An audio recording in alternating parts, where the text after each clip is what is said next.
Welcome to Bet On. I'm Kelly Stewart, your host tonight. We're going to break down this week's NFL card with Gianni, the Greek gambler, and Marco D'Angelo. I'm going to give you guys a little shout out. I did some math before the show. Everybody's sitting here 3-1 on best bets over the last 4 weeks.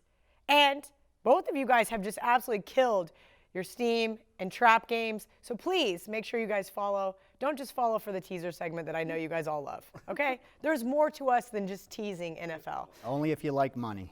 Okay, let's get this week's show started with some primetime Sunday and Monday games. Sunday, Indianapolis at Kansas City. Kansas City minus 11, most places. Total 56.5 at the time of filming on Wednesday afternoon.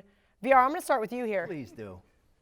Why not? It seems natural. Yeah, Kansas City. I told you last week they were not going to cover that number, even though the NFL's best regular season team got it done with another win. So they did get the win, but of course they weren't going to get the cover. Again, the price was just too high, and I think that looks like the spot here against Indianapolis. Personally, I'll tell you straight out, this week, unlike last week, where I loved the Thursday night game, I loved the Sunday night game, I haven't bet either of these primetime games. And the only reason I'm sharing this is it's a disclaimer, because we're doing this on Wednesday, and come Monday night, if I'm on a side, I don't want to hear, oh, but you leaned over or whatever. You know, if I don't bet it, it's an opinion will change. But if I bet it, it's a bet, and I haven't bet it. But I do. I lean the under here. I think the total's a little bit too high.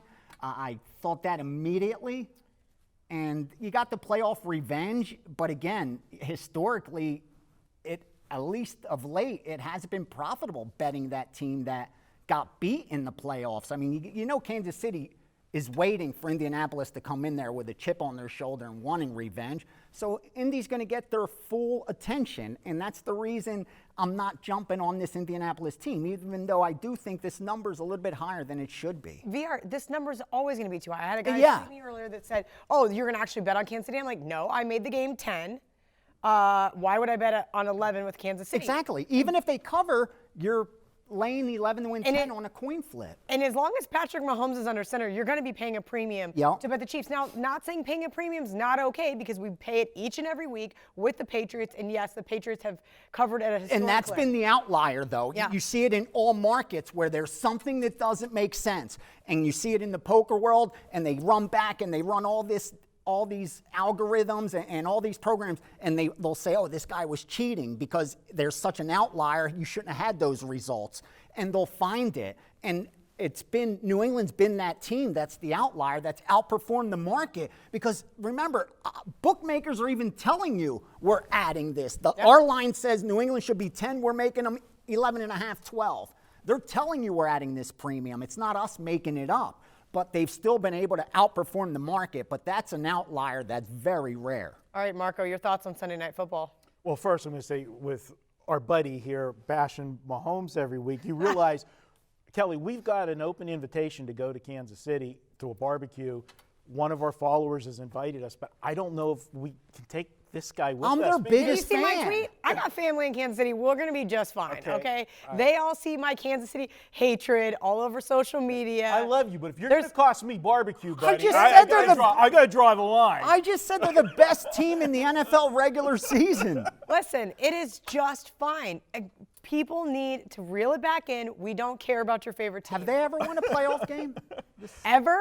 Yes, they did last year. They beat Indianapolis. Yes. That don't count. Wasn't that like a wild card or something? I'm like, ever? Yes, they have. Let's go to that game and playoff revenge for a second here. Everybody's going to go back and they're going to look at that game, okay? And what they're going to say is, well, you know what? Kansas City drilled them last year, 31-13 in the playoff game, and that was with Andrew Luck. What shot do they have here? Well, I'm going to tell you. You're right. Go back and look at that game last year. Do you remember that game? It was freaking cold. That was the game. It was an ugly game. It was like the ice ball 2.0. I mean, it was freezing temperatures there. Wind was swirling. You got a dome team outside in those conditions. Andrew Luck, he might as well should have just retired right then with the cold there in that one. I'm looking here, Indianapolis to get the job done here. Can they go in here and win? No, I'm not going to say sprinkle the money on them, but I think this line's too high. And if you remember on last week's show, you were on Oakland. I was all over Oakland. It was a super sandwich spot for the Colts. They were coming off their home opener against Atlanta, a team that's had success last several years, just a few years removed from the Super Bowl, and then had Kansas City on deck. And Oakland had just got drilled the week before. They weren't ready to play Oakland last week, and it showed. And we all cashed easy tickets with them. Now you see the real Indianapolis, and you're going to tell me, yeah, I know there's a big jump from Andrew Luck to Jacoby Brissett. But there really hasn't been. Yeah, the line last year in that playoff game was 4.5. 4.5. We're looking at 11 now. And that was played in as bad of conditions as you could play in for the Colts, a dome team outside. Yeah, and Kansas City had a week off too, right? Let's still remember this Kansas City defense. They've done everything that they've done offensively, and I give them all the props. Now you're scaring me because just a few short hours ago I said I was going to play Chiefs and all my survivors because I need to find a spot where they are a double-digit favorite and it's just an easy, nice win. I don't have to sweat it. They should win. 30th ranked defense. You want to lay 11 points? I'm not laying it. Right. I just want to win. Right. Listen, I pick the same 5 every week. Everybody thinks I'm a jackass for it, but I don't care because 497 people got knocked out last week with the Rams, and I was on the Bucs. So that being said, all right, Marco, I'm going to stay with you Monday night. Cleveland in another primetime game, of course, at the Niners, who are quietly this little covering juggernaut. San Fran just laying 3.5, total 46. This one looks very trappy to me. They didn't cover their last one. That was the game against Pittsburgh, but they should have. Pittsburgh, that was the first game. Sorry, they're 4-0. 4-0. Yes. Actually 3-0. They had a bye week last week, so that's going to factor into my handicapping in this one. First of all, let's start with Cleveland. What a monumental game that was for Cleveland last week. Because, guys, think about it. They go into Baltimore, okay? They're coming off that Sunday night fanfare game where that was supposed to be their coming out party against the Rams. And let's be honest, they crapped the bed. Freddie Kitchens. This team plays better on the road than they do at home. Yeah, exactly. Then they go to Baltimore. If Baltimore would have won that game last Sunday, the AFC North basically might have been wrapped up already because you had Cincinnati and Pittsburgh at 0-3, and somebody was going to lose on Monday night. Cleveland, who everybody expected to win the division, would have been sitting at 1-3, and Baltimore would have been at 3-1 and already beaten the key team that they have to beat. No, what happens? Cleveland goes in there, beats them handily. I mean, that game wasn't even close. It wasn't a situation where it was a fluky win. They dominated from start to finish. And Lamar Jackson, he's been playing so well. Well, you know what? He played so well because he went against 3 of the softest defenses in the NFL. He faced Cleveland and it didn't work out for him. Now you've got Cleveland got to go cross-country and play San Francisco off the biggest win for this franchise in recent years. Beating Baltimore was big last week, and for Baker Mayfield, that was a statement game for him. I like San Francisco. They're coming off a bye week. They've had 2 weeks to prepare for Cleveland. We just saw some 4s start to pop up, 4 minus 105 right here. They're listening live. They're sending out a live feed to this play here. When we say take a play, they're listening. As VR says, we're printing money here. We have on the NFL show. I love San Francisco. I'm going to lay the points with them, go through it, and I'll give you a little league-wise stat. We know Ralph gives us a lot of great stats, and he always tells the difference between if it's a team stat or if it's a league-wide stat. A little more biased, with a league-wide stat because it's just a situation for all of the teams. Play against NFL road underdogs off an upset win of 10 points or more in weeks 5 through 9. If you would have done that, you're looking at a 53-24 record against the spread the last 77 times that has happened. I'll take San Francisco. I'm laying the points. I do like this. It's very rare that I like a favorite, but San Francisco is on my short list. Great stuff from Marco and VR. We're going to step out for a quick break, but when we return, it's time to dig inside the numbers as we look at which NFL games have moved the most and why. That's up next on Bet On It. It's Rocktober. Take $200 off the remaining NFL season from any capper at WagerTalk.com. Season-to-date NFL leaders VR, Gianni the Greek on top, Tony Finn right behind, Vegas Synergy and Ralph Michaels. Marco D'Angelo pulling up the back at 12-8 on the season. Make sure you guys use coupon code ROCKTOBER at WagerTalk.com. All right, guys, it's time to take a deep dive into some of these lines that have moved. The Westgate here in Las Vegas always puts out the NFL lines 12 days before they actually kick off. They're called the look-ahead lines. That means you can bet next week's games before this week's games are even played. Once next week's games are played, next week's lines will change. But the question is the moves justified or just an overreaction by the public? All right, this one's interesting, Marco. Thursday night, the LA Rams at Seattle. I love when favorites switch here because it really starts to mess with people. The Rams open a 1.5-point favorite. Now Seattle -1. The Rams obviously lose to the Bucs. Seattle puts on a decent performance. Now they get to be the short home favorite. Yeah, Kelly, I'm going to open this with saying, and VR's heard me say this a gazillion times over our 10 years, no team is as bad as their worst game, or are they as good as their best game. We saw the Rams just pitiful performance. They were down 21-0, and I loved it because we were on the Bucs in that game. That was our best bet last week, and it was a no-sweat game. I love those ones. I love no sweat. I had to sweat a lot of my best I don't smoke, but if I smoked, I'd had a big cigar, and I'd just kicking back and just puffing away. It was easy. Surprisingly, Jameis Winston catching double digits. But he still had to have that one moment where he had to throw one stupid pass in there. But this is a spot where we talked about it last week.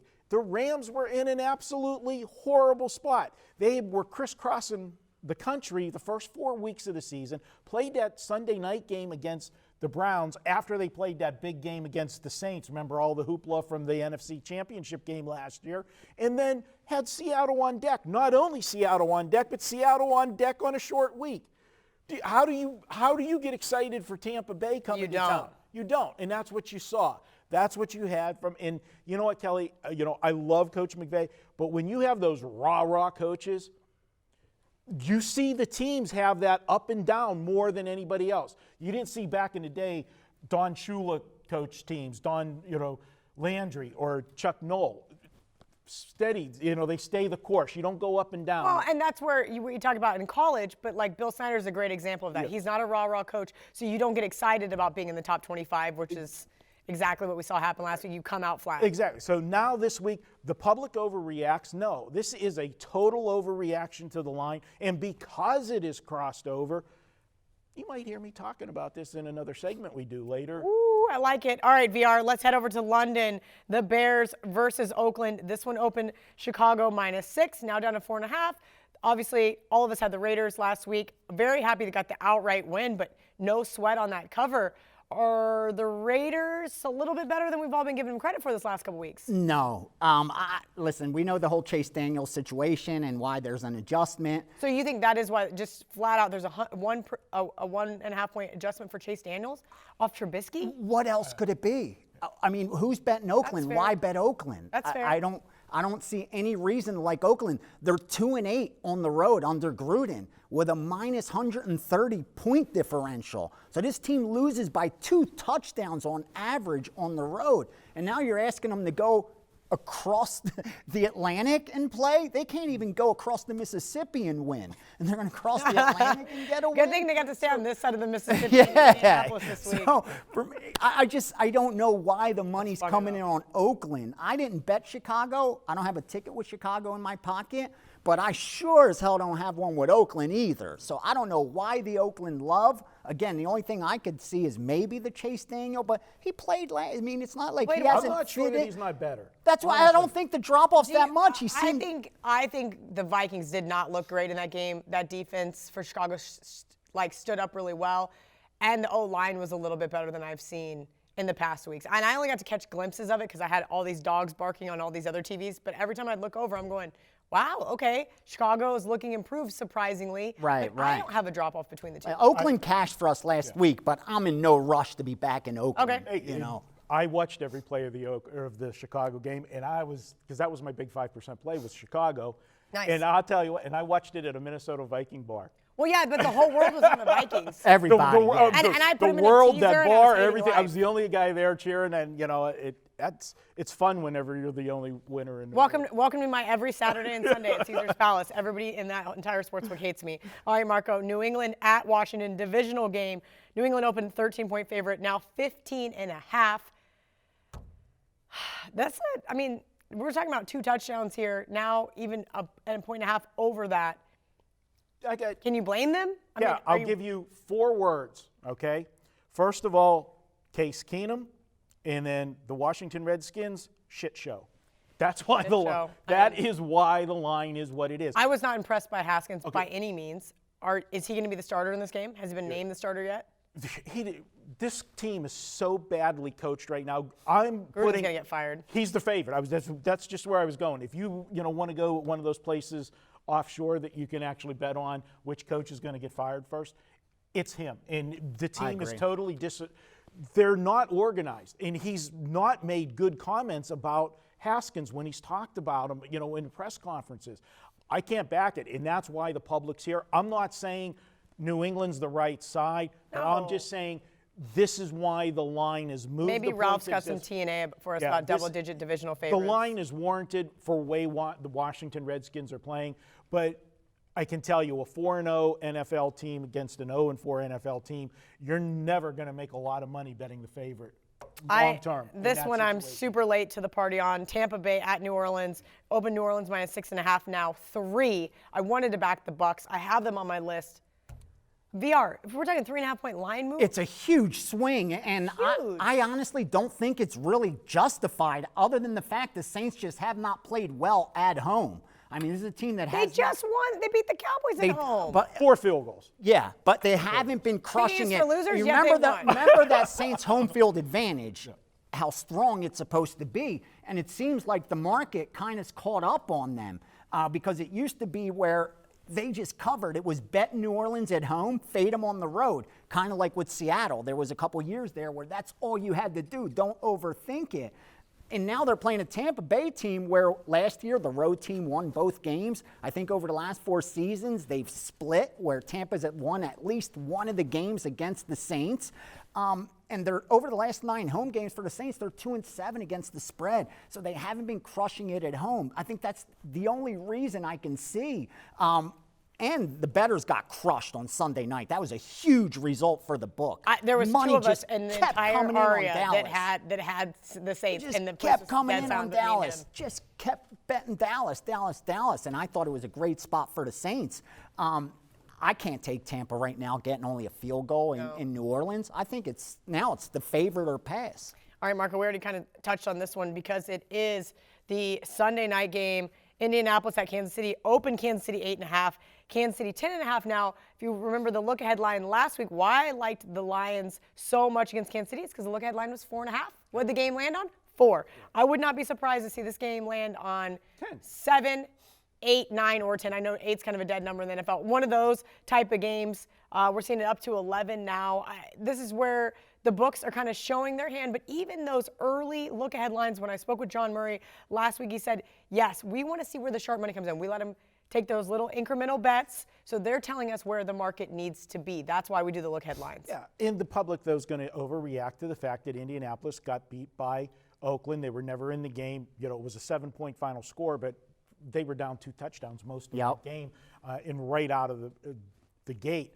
Kansas City back at home. It's a primetime game. They know where the money's going to come. This is a line that is not justified at all. This is an overreaction to last week. I think there's a ton of value with Indianapolis. Okay, cool. Time for us to take a quick break, but when we return, it's time for the steam game of the week from Gianni and the trap game of the week from Marco. Looking for more NFL betting info? Then tune into the Presidential Address each week when WagerTalk's own Lawrence Presman, the Prez, along with Kelly Stewart, break down this week's entire NFL card. The show is available every week exclusively at WagerTalk TV. All right, this is going to be a fun segment all season long. Gianni's going to give us his NFL steam game of the week, and Marco's either going to bring us his sandwich or trap game of the week. Gianni, let's start with you. Tell us what this week's steam game of the week is. We're going to look to stay perfect, and this one's going to be a little difficult for you to walk to the window and bet. Because we're going to go ahead and fade the 4-0 New England Patriots, who just come off a huge game against the Bills. I mean, that was big. They got that win 16-10. They held on. Now they got to go to Washington. And let's not forget, after that, they have a short week and play on Thursday night against the New York Giants. This looks like a flat spot to me, and I get it. There's not all that much to like with Washington. I've been stressing throughout the season. They're as mediocre or below mediocre as they come. I get it. That's why they're 0-4 and they're straight up and only 1-3 against the spread. But I can't stress this enough. There's fewer markets on the planet more efficient than the NFL betting market. And the spread becomes the great equalizer when you're betting sports. We know more times than not whether Team A or Team B is better, but how many points better are they? And this is just wrong. New England's not that many points better than the Washington Redskins. And as a bettor, that's the most I could ask for. Feeling I placed a bet where I'm getting the best of it. They got to go out there and play. What's going to happen, I have no control over. There's a lot of randomness involved to a single game.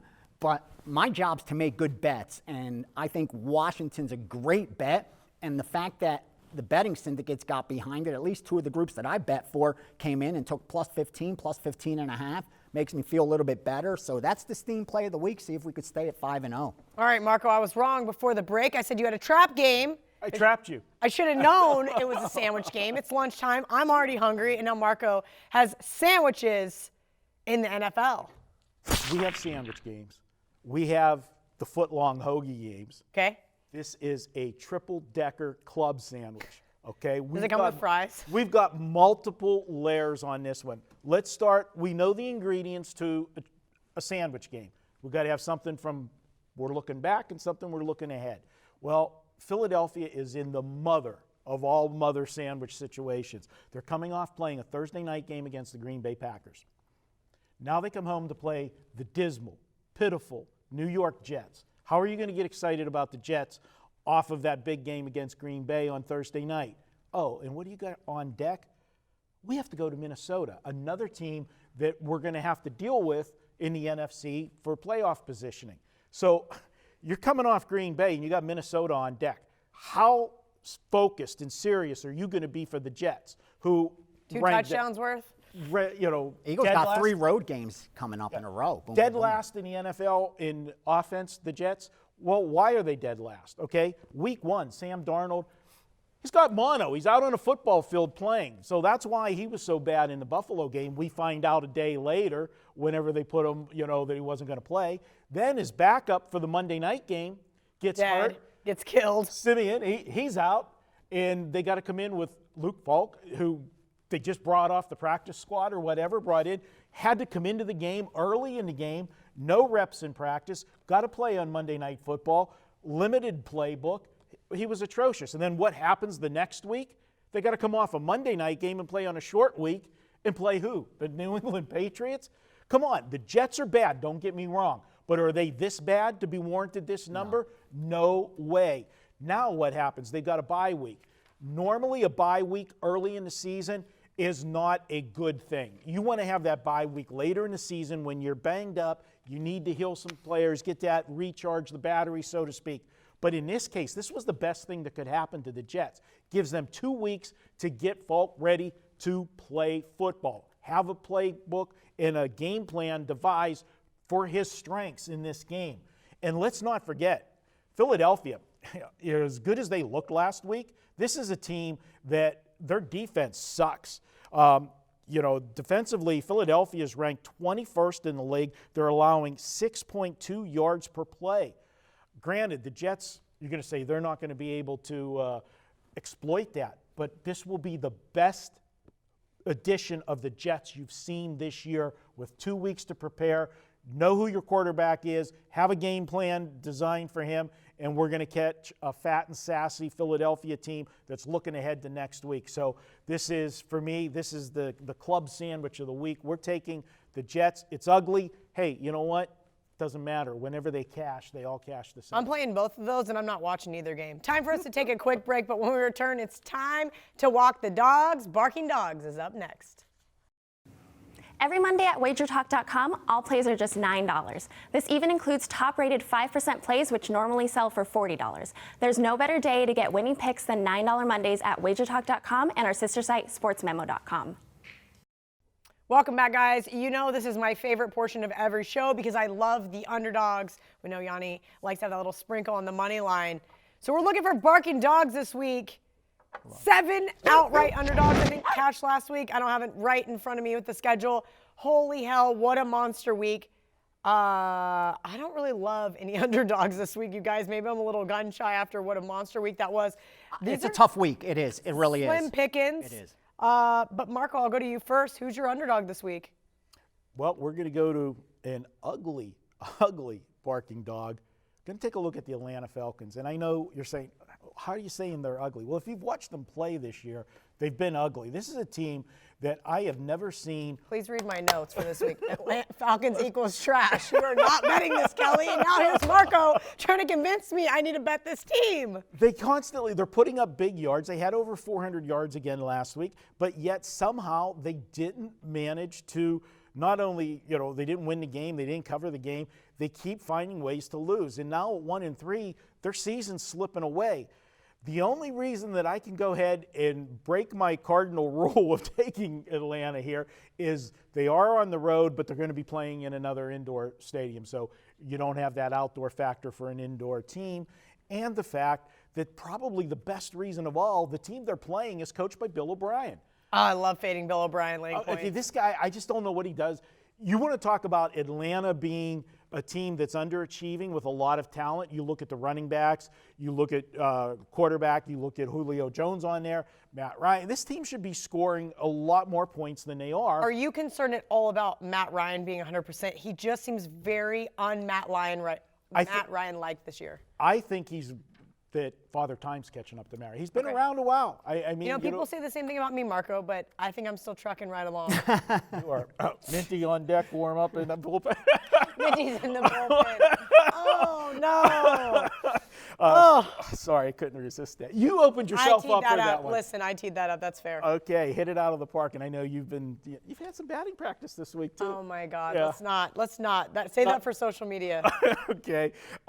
This one here, I'm going to go ahead and take the live dog with Atlanta against Houston. I'm banking on Bill O'Brien finding a way to screw this game up.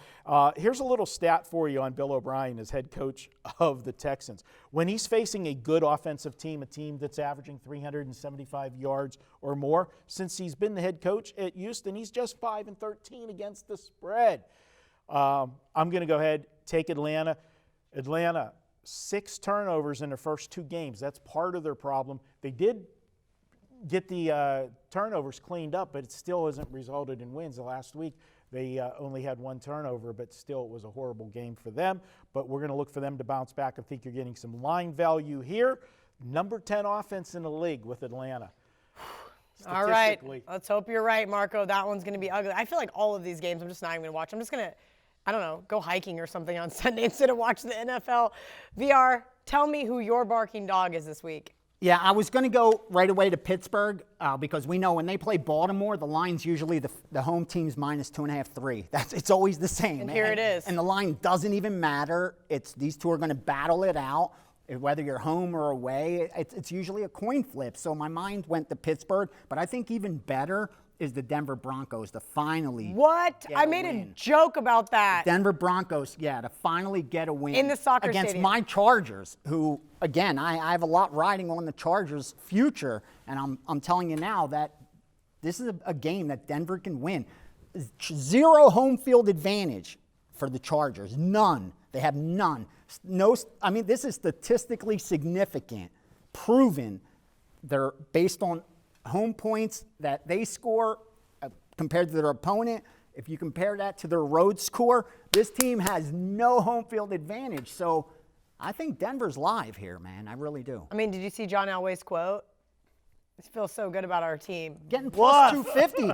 Getting plus 250. I may look at the 6.5 because I do agree with you. This is a lot of points, but man, has Denver just absolutely beaten themselves week in and week out. When do you find a new team to root for? When do you bail on? I mean, I already have bailed on them emotionally. Since they won the last Super Bowl, I'm like, okay, we're good. They hired Vance Joseph. I was like, this is a bad idea. You mentioned Bill O'Brien in the last segment. My favorite Bill O'Brien quote was when he called Vance Joseph a dumb beep, and you see it because he ices his own kicker, and I'm like, thank you. I now can relate to Bill O'Brien. I like that fade though. VR, I hope you're right. I'm pretty sure my Denver over 5.5 wins is an absolute dead loser. We're gonna take a quick break, but when we come back, it's time for us to tease you a little bit. That's next on Bet On It. If you like betting on horses, be sure to check out WagerTalk.com's own Sig, who zeroes on one racetrack at a time, offering his handicapping skills. Visit his homepage daily for his top selection in each race free. If you want all his selections for that track, you can get his full racing report for just $9. All right, guys, we listened to your comments. You guys wanted it. You pissed off Johnny Detroit. He's mad at me for saying this in last week's show, so I'm saying it again. If you want us to give our teaser of every single week, we got you guys. So here is your teaser segment. Gianni and Marco are going to give you a two-team NFL teaser this week's segment. All right, VR, you are up first. All right, when it comes to teasers, there's only one way I know how to play them, and that's based on the number. Like, the teams become irrelevant. It's actually the same for everything. I mean, teams should be interchangeable. It's the stats and the data that should matter. So numbers-wise, I think you got to look to the Rams because you got Seattle now 1.5-point favorite. So teasing 6-point teaser with the Rams, you're going through the 3, you're going through the 7. I think there's the value side. And then you're going to want to take one of those plus 3.5s all the way up to that 9.5. If you get it 4, get it up to that 10 range. And I think there you want to look to the Pittsburgh side because they're playing home, and that's always key. You want to, if you could get a home team up near that double digits, I think that right there is a good value teaser with the Rams and the Steelers. All right, Marco, your teaser for this week. First of all, I want to apologize to that one Twitter guy who called me out for losing the teaser last week. That's the best. I am sorry that was the only play that I lost on last week's show with the best bets and everything. We went 3-1, but I did lose. You got that called teaser out play. on that, right? The teaser play, I'm sorry. No, and the next time is I'm canceling the teaser segment. I'm going to write Johnny and be like, you're right. I don't like the teaser segment. It's not good. You're getting rid of it. I'm sorry. I'll try not to let it happen again, but we're going to go in what Ace said is correct, that there are not a lot of true teaser situations this week. The Rams definitely is, and I am in there with that one. But what I'm going to do, Kelly, is for people that a lot of people are new to betting this year because of all of the new states that have taken on sports betting. There are 3 traditional teasers: the 6-point teaser, 6.5, and 7. You lay more juice for the more points that you're using, and then there's the bigger teasers, the 10-point teasers. This week, I'm going with a 6.5-point teaser, and we're on the same line, Ace, but if I'm going to take that number that's not a traditional number to Get it tease, up to more. we have to get it to the 10. To the double. Yeah. You have to go to now, obviously, if you get the 4, we're okay with the 6. Yeah, then you only got to do 6. But I am using for mine Jacksonville. They're sitting at 3.5. This is a game where you're looking at Jacksonville. They're playing Carolina. Low total, too. Yeah. Low total. The traditional thing that we look for, 2 good defensive teams. And this will be the first home game for Allen. He's undefeated as a starter in the NFL. He started the final game last year and then 2-0 so far this season. But he played Houston and he played Arizona. Not exactly, powerhouses, and they were on the road. Now he's got more pressure playing at home. And I like Kyle Allen, but I'm not ready to lay points with Kyle Allen playing Gardner Minshew. Right. Do you think he's going to get separation? That's the key in this game. I don't see either team getting separation. So at a 3.5-point line, I use a 6.5-point teaser, lay just a little bit extra juice. That gets us to 10. That's where I'm at. Rams in Jacksonville, tease them both up. That's the teaser for this week. All right, guys, we have broke down the games every which way you can. Best bets, situations, steam. Now it's time for some TNA with Ralph Michaels. Did you know every Tuesday is $2 Tuesday at WagerTalk.com? We pick the hottest handicapper and offer his best bet for just $2. This is a great way to introduce yourself to the winning handicappers at WagerTalk and SportsMemo.com. I'm Gianni the Greek, VR Ace, what have you. We didn't have a 5% play in college football last week, but that changes this time around. In fact, I'm getting involved early and dropping the first bomb on Friday night. You may want to look into a longer subscription because we got Major League Baseball playoffs here, and I'm unloading on Thursday night's games, Saturday college football, Sunday NFL. So you want to get involved, I think, a little longer term, but that 5% play is coming on Friday.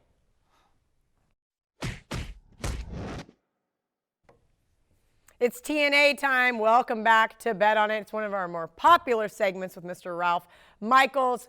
Ralph, people love that you dig up these stats each and every single week. So tell me what you've come up for us for this week in the NFL. Well, let's talk Thursday night. I know Thursday night doesn't get mentioned on the show much for airtime, but I've got a couple interesting things. First off, when I looked at the Rams last week, they were off a loss as a home favorite. They scored 30 or more points. That doesn't happen very often in the NFL. So when a team is in that role, off a loss as a home favorite in which they scored 30 or more points, and now they're a dog or a small favorite, like the LA Rams are, they've gone 9-19-1, 32.1% against the spread. So that goes back since 2012. Again, I didn't know what to expect, and there's a lot of times I run these numbers, Kelly, and it's a 48, 52%. There's nothing to it. So when things pop up, I just jot them down and then see what happens with them. Now, on the flip side, I don't put much into this trend, but, back in the days,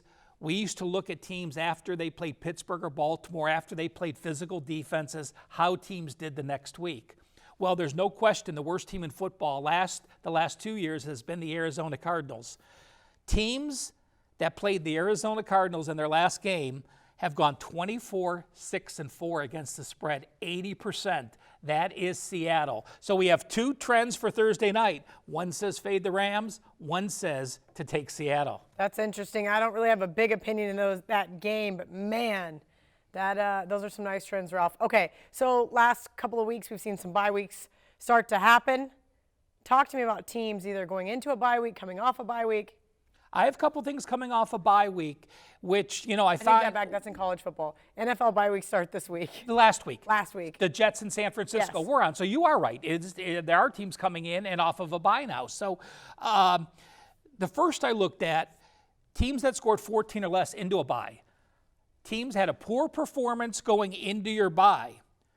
How do they do? Well, like the New York Jets, teams that are now on the road, and they scored 14 or fewer points before their bye, have gone 27-8-1 against the spread, 77.1%. Yes, it's an ugly play on the Jets, but yes, again, teams have that week to recoup. Now, on the flip side, if we're talking about teams that played poorly into a bye, let's look. This is specifically for week 4 byes. Teams that started the NFL season 3-0. This goes all the way back to 1998. 3-0 straight up, not 3-0 straight up. Okay. So you're a 3-0 team. You're leading your division. You have an early week 4 bye, like the San Francisco 49ers. Since 1998, 12-23 against the spread, 34%. Bad teams get better off the bye. When you're a hot team and you go into the bye, it seems to kill momentum. One more bye week, which is the exact same play on San Francisco. It's an early season bye, weeks 5 or earlier, and then a team is a home favorite after the bye. That's simple. Nothing to figure out, no box score looks.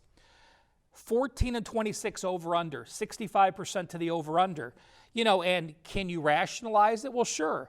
You have a rested defense, you had extra time to prep for your opponent, and your offense just becomes a little out of sync with an early season bye. So 14-26. And the last one is simply playoff revenge. Revenge is such an overused term. Unless you were a significant favorite and you lost the game, you have revenge. But playoff revenge is legitimate. So I looked up. The Colts are playing KC this week. Last year they lost in the playoffs. Well, if you have playoff revenge and you are an away dog, like the Indianapolis Colts this week, since 2012. You are 5-23 straight up, 7-21 against the spread, 25%. So if someone tells you, hey, they have playoff revenge, it means nothing. The other team is not looking past you.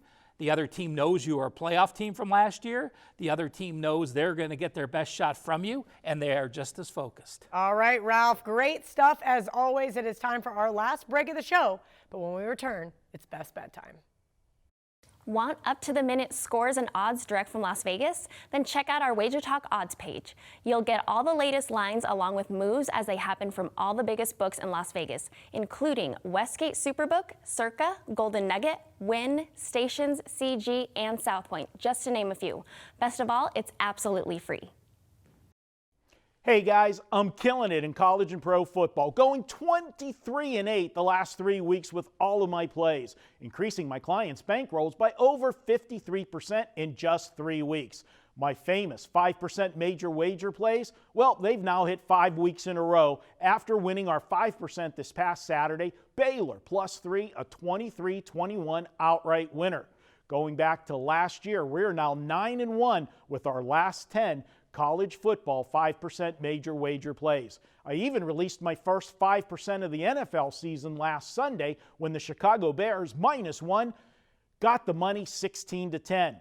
My next 5% major wager play goes this Saturday. Now you can get that one play by itself for $40 or pick up a 7-day all-access package for just $99 and you'll get all of my plays. Remember, 23-8 the last 3 weeks. Check it out now on my homepage at WagerTalk.com. We are back. There is only one thing left for us to do, so let's dive into our best bets of the week. All right, guys, this is tough for me. There's like 4 games that I'm looking at here, and I'm honestly behind a little bit on my homework.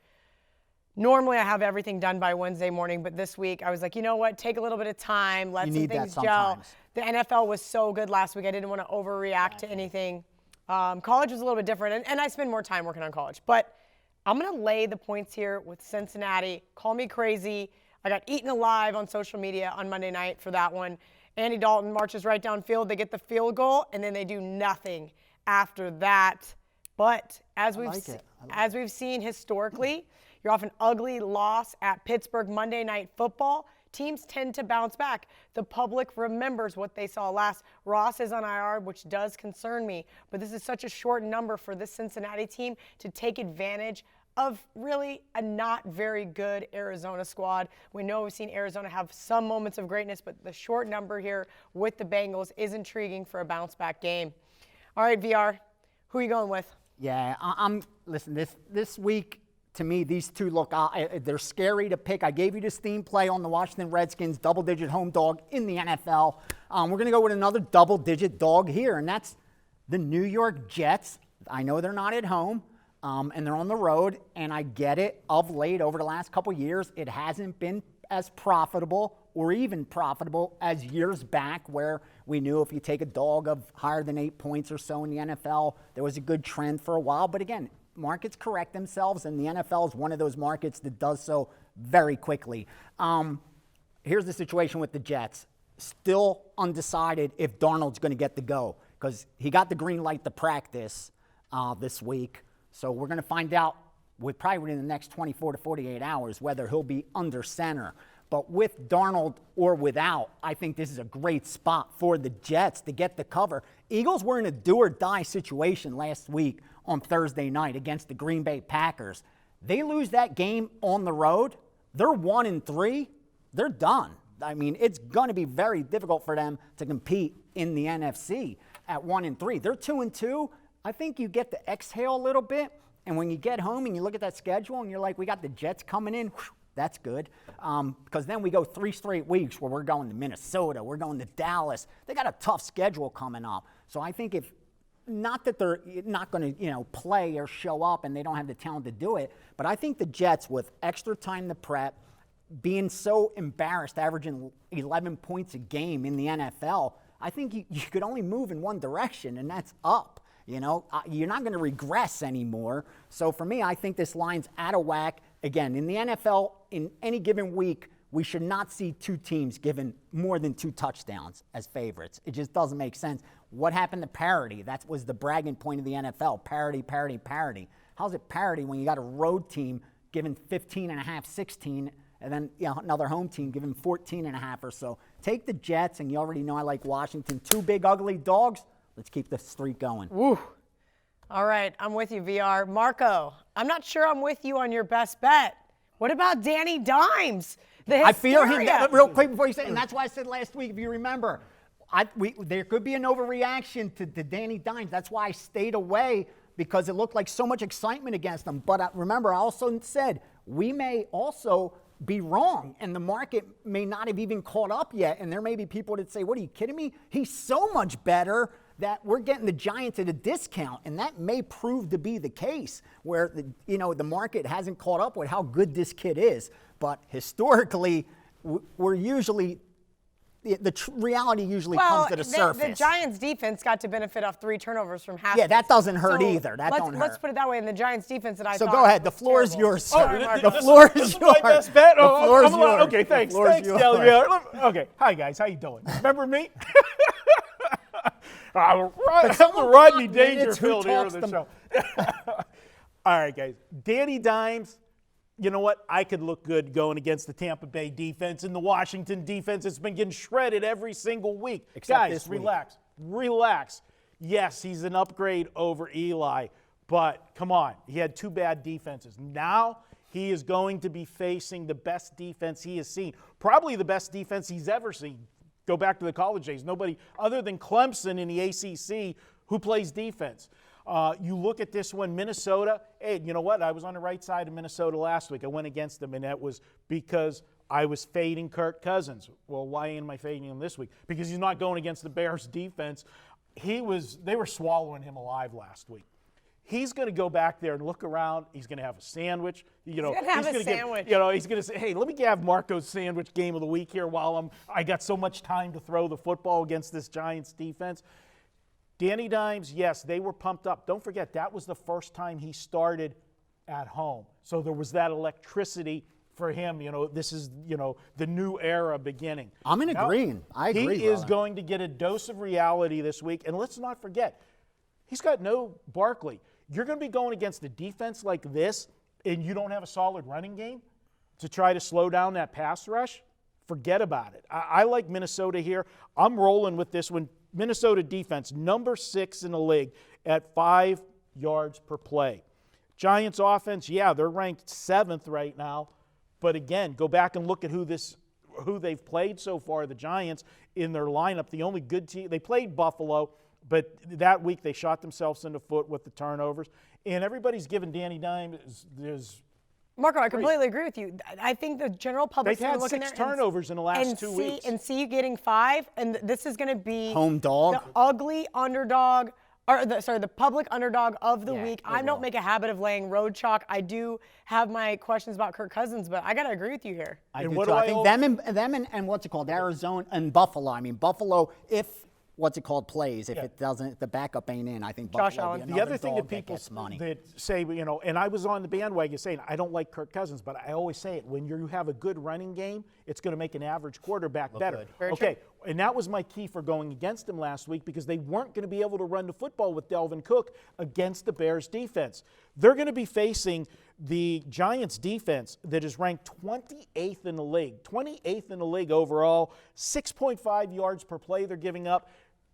That will set everything up. And you've got an angry, pissed off Minnesota team. They were embarrassed last week. Yes, they were against a divisional rival. I'm taking Minnesota. It might look like a square play, but I don't think it is. It isn't. All right, I hope you guys enjoyed tonight's show as much as we did doing it. We would love to hear what you thought of the show, so please jump in the comment section. We always try to interact with everybody. I know I've been terrible about that.